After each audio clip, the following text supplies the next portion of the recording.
Bonjour à tous et bienvenue dans un nouveau podcast qui sont les 5 indicateurs pour bien aménager son bureau. Vous pouvez effectivement avoir la meilleure équipe, les meilleurs projets, mais avoir des aménagements qui ne correspondent pas au développement de votre entreprise. Aujourd'hui, on accueille Dorothée Bognon avec qui nous allons pouvoir en parler. Dorothée, est-ce que tu peux nous parler un petit peu de toi, déjà te présenter? Bonjour Chloé, donc effectivement Dorothée Bognan, je suis architecte DPSG, dès le début de mon travail, de mon exercice, j'ai souhaité accompagner les maîtrises d'ouvrage dans leurs projets immobiliers. Je me suis spécialisée dans l'accompagnement des maîtrises d'ouvrage, heu et plus spécialement depuis ces dernières années, dans l'accompagnement des espaces tertiaires, des environnements de travail.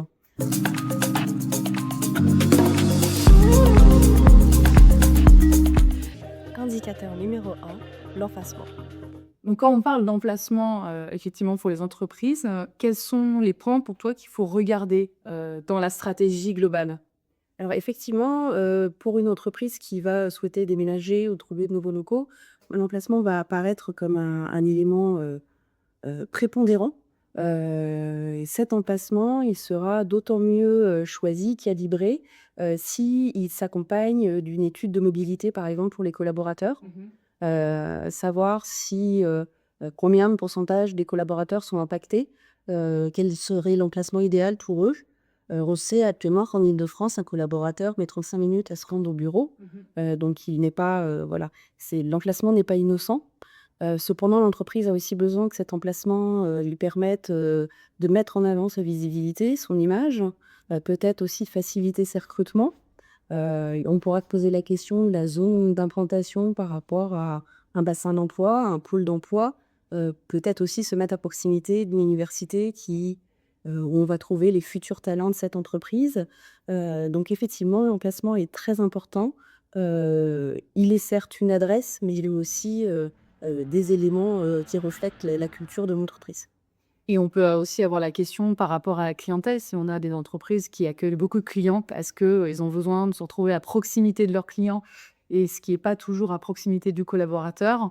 Et après, s'ils ont des besoins, spécifiques comme on peut avoir des entreprises qui ont des livraisons, du matériel comme certaines entreprises qu'on a déjà, accompagnées, et qui vont se trouver dans une zone de chalandise, qui est intéressante ou une zone d'accessibilité. Sachant que dans Paris, on peut avoir des problématiques d'accessibilité parfois, et du coup, ça fait partie, j'imagine, des questions posées au départ, en amont quand tu accompagnes les entrepôts.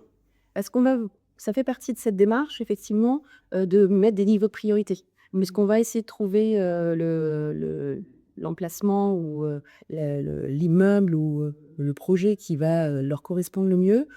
Cependant, celui qui cochera toutes les cases sera très rare, hein. Donc on les aidera à choisir avec des niveaux de priorité, et bah, là, quelque part aussi des indicateurs, sur quel levier ils veulent agir en priorité par rapport à d'autres et faire le meilleur compromis. Et parfois, le déménagement peut aussi justement s'accompagner d'une réflexion, en termes de ressources humaines. Comme je disais tout à l'heure, c'est, de pouvoir déménager pour être plus à proximité des talents qu'on veut accueillir dans l'entreprise. Ça fait partie aussi des démarches, j'imagine. Tout à fait. On sait aussi qu'on va essayer de préserver certains collaborateurs, clés de l'entreprise, d'essayer de trouver un lieu de travail qui va permettre à ces collaborateurs clés, de rester au sein de l'entreprise, d'aller chercher, des partenariats avec, les écoles, les universités, les pépinières d'entreprise, tout ce qui fait, la culture de l'entreprise, son ADN. Et là encore, le projet sera, le mieux mené si on arrive à comprendre cet ADN. Indicateur numéro 2, la flexibilité.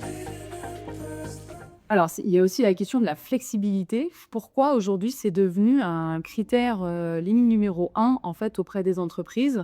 Ils demandent souvent d'avoir une flexibilité, la possibilité de transformer les espaces.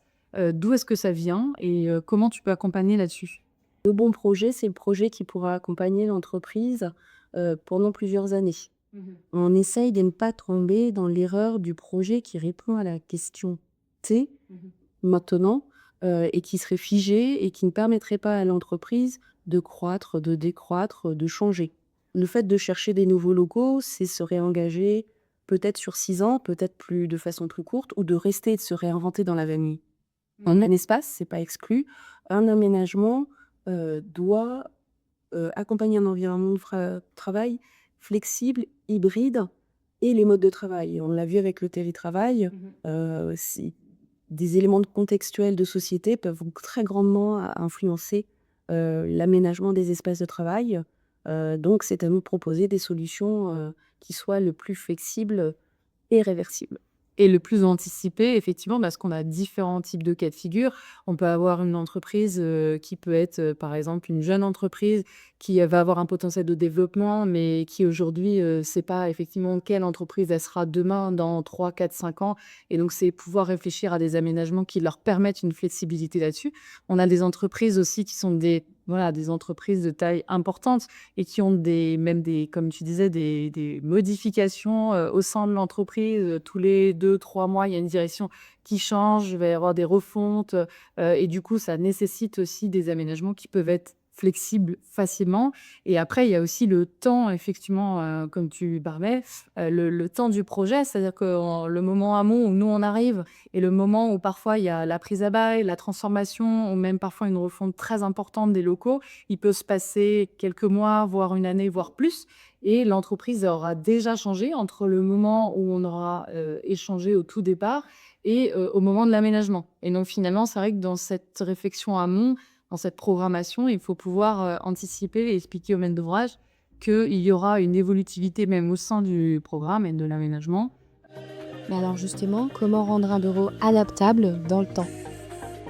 Il va falloir laisser l'opportunité d'évoluer, de changer au sein de l'aménagement, de l'environnement de travail, et donc lever les contraintes. Ça va être par des solutions architecturales, le bon positionnement des salles de réunion, des cloisonnements, pour permettre à ce que l'espace laissé libre puisse demain changer de fonction en toute facilité, mais aussi que ces espaces cloisonnés puissent peut-être demain changer de fonction par la différence d'occupation de l'immobilier ou de l'usage qu'on va vivre dedans. Indicateur numéro 3, le coût global. Autre point aussi, qu'est-ce que les entreprises oublient souvent en fait de provisionner dans le coût global de ces aménagements? Est-ce que tu vois des points particuliers? On voit ces derniers temps sur certains projets, que finalement cette, flexibilité, nécessite à une très bonne connaissance de l'espace dans lequel on va réaliser ces aménagements, cet environnement de travail, et que donc, pour être conforme, à la réglementation, au décret tertiaire, à une volonté, RSE de l'entreprise, il va y avoir des coûts induits, qui peuvent avoir été négligés au départ. On se rend compte que, un espace qui avait été aménagé il y a 10 ans de ça, n'est plus, à la page, n'est plus conforme à certaines nouvelles réglementations, et en voulant, l'aménager autrement, on va devoir provisionner des coûts, de mise à niveau technique, réglementaire. On se rend compte aussi qu'il y a des espaces, qui ont été très bien entretenus, mais pas mis à la page. Mais donc il va falloir provisionner, cette somme d'argent, alors soit à côté d'un client qui va être occupant, soit dans la négociation avec un propriétaire, et le pousser à se mettre le plus possible aux normes, pour que, l'accueil, soit, le meilleur possible. Mais donc ça reste des coûts de projet qu'on n'a pas forcément en tête quand on se dit qu'on va réaménager ces espaces de travail au début, ouais. D'accord. Indicateur numéro 4, le confort et l'usage quotidien. Quels sont les éléments qui font le bien-être en fait d'un collaborateur pour toi? Alors pour moi, il est important, que le collaborateur que les paroles soient tenues. C'est vrai qu'on arrive, souvent en phase amont, on réalise des entretiens, on va interagir avec, pas mal de collaborateurs au sein de l'entreprise. Ils vont avoir pu nous exprimer quel était pour eux, le meilleur espace de travail, et on va avoir tissé un dialogue avec eux et on va avoir commencé à leur expliquer, ce qui va être possible dans ce futur projet. Donc il est important que, les collaborateurs, les parties prenantes se retrouvent dans le projet qu'on va proposer et que donc effectivement on retrouve cet ADN qu'ils ont essayé de nous transmettre pour le projet. Donc répondre aux besoins, c'est important, ça fait partie du bien-être des collaborateurs. S'ils ont un environnement de travail qui leur permet au quotidien de faire leurs tâches de façon, commode, aisée, en tout confort, on a déjà répondu à une bonne question. Ça va être respecter leur mode de travail, les proximités qu'ils ont pu nous communiquer. Ils avaient chacun travaille un peu différemment, Il fallait qu'ils trouvent, des proximités avec certaines équipes ou qu'ils se puissent, se travailler en concentration dans un espace, refuge. Proposer des espaces ad hoc à chaque, usage et à chaque manière de travailler, les articuler, leur offrir la possibilité, de trouver les règles de vie qui s'associaient à cet espace-là qu'on aura construite avec eux. C'est quelque chose qui pour moi apporte beaucoup de confort, tout comme des éléments, qui sont l'éclairage, l'acoustique, et l'ergonomie au poste de travail. Mais je suis d'accord avec toi. En fait, le confort est quelque chose de subjectif. Donc, c'est-à-dire que ça va dépendre de chaque collaborateur. Mais par contre, la parole tenue, par l'entreprise de faire ce qui a été dit et ce qui a été, compris au fur et à mesure du projet est pour moi, comme tu dis, un des points les plus essentiels. Parce qu'après, les aménagements, il y aura toujours effectivement des collaborateurs qui se sentiront plus ou moins bien dans un aménagement, dans un mode de travail. Mais le fait de savoir ce qui va être fait et de pouvoir ensuite l'éprouver à la fin, c'est déjà ce point d'accompagnement qui va permettre aux collaborateurs de se sentir bien après, d'avoir été écoutés et de se sentir bien à la fin dans les bureaux. Indicateur numéro 5, l'image de l'entreprise. C'est vrai que, l'aménagement de l'espace de travail est une occasion formidable pour l'entreprise de communiquer autour de son image, de sa marque. C'est tout bonnement un élément marketing. Mmh. On nous parlait beaucoup à une époque de flagship pour, les locaux, de certaines entreprises. C'est le moment où elle peut démontrer, ce qu'elle a envie de communiquer à ses clients, à ses collaborateurs, à ses visiteurs, à l'extérieur. Donc effectivement, ce projet d'aménagement, c'est l'occasion, de donner toute l'ADN de l'entreprise et de le rendre visible, à différents, partenaires, clients, collaborateurs, et aussi de voir à quel point pour, ces clients, collaborateurs ou visiteurs, l'entreprise est transparente.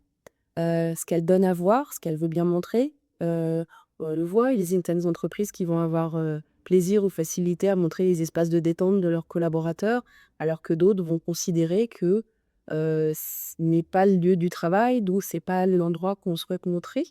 Ça dit quelque chose de la culture d'entreprise, et ça c'est une belle opportunité de la démontrer dans l'espace. Et aussi de plus en plus vis-à-vis des collaborateurs, parce que généralement ce sont les premiers ambassadeurs de l'entreprise.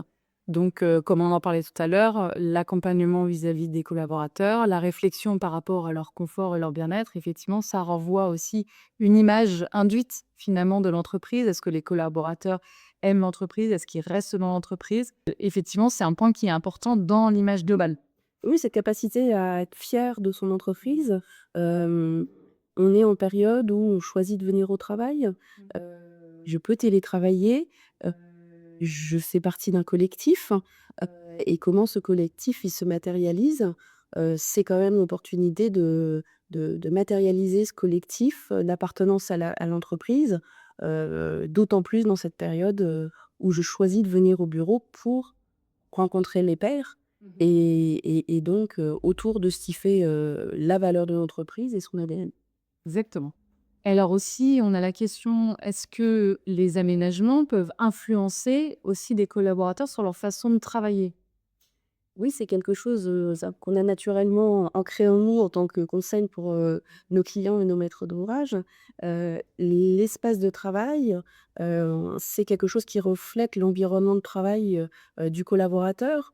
Ça reflète, le pôle RH, la manière dont l'entreprise interagit avec lui en tant que ressources humaines, le financier, ce qu'on a pu vouloir, injecter, dans son environnement de travail, le digital, tout l'équipement qui lui permet de communiquer, débrider, d'être éventuellement en télétravail. Cet environnement de travail, il reflète, différents aspects, de l'entreprise, les moyens qu'on donne aux collaborateurs pour être performants dans ce qu'on attend de lui, et donc lui offrir l'outil, le plus adéquat qui va lui permettre de performer, en tant qu'individu, en tant qu'humain. Dorothée, si tu avais un conseil à donner à une entreprise qui a un projet d'aménagement aujourd'hui? Heu, Ça serait de prendre le temps, de réfléchir en amont à ce projet, de se faire accompagner, d'identifier au sein de ses équipes les ressources, On a beaucoup parlé de coûts, mais c'est aussi un coût humain. Le projet immobilier pour une entreprise, c'est beaucoup d'investissement, aussi bien de la part des RH, que du pôle finance et du chef de projet éventuel qui va devoir l'accompagner, qui n'est peut-être pas spécialisé dans ce domaine-là. Donc de ne pas hésiter à se faire accompagner pour avoir un audit, de ses compétences internes, de se faire accompagner pour, aller chercher, les qualifications auprès de prestataires extérieurs. On sait qu'un projet immobilier, c'est quelque chose de complexe avec un nombre d'acteurs, conséquent. Donc orchestrer tout cela, ça devient une un métier, qui n'existe peut-être pas au sein d'une entreprise. Donc pouvoir chercher des partenaires de confiance qui vont faire avancer ce projet, je pense que c'est déjà une étape assez cruciale en amont. Et donc ça fait partie des missions aussi que tu encadres et que nous encadrons aussi toutes les 2. Pouvoir accompagner donc les entreprises dans ces réflexions amont, qu'elles aient ou non en fait un service immobilier pour pouvoir cadrer le projet et les mener à bien jusqu'à la fin. Merci beaucoup pour nous avoir écoutés sur ce podcast, donc les 5 indicateurs qui permettent à vos aménagements de suivre le développement de votre entreprise. Et à bientôt pour un nouveau podcast.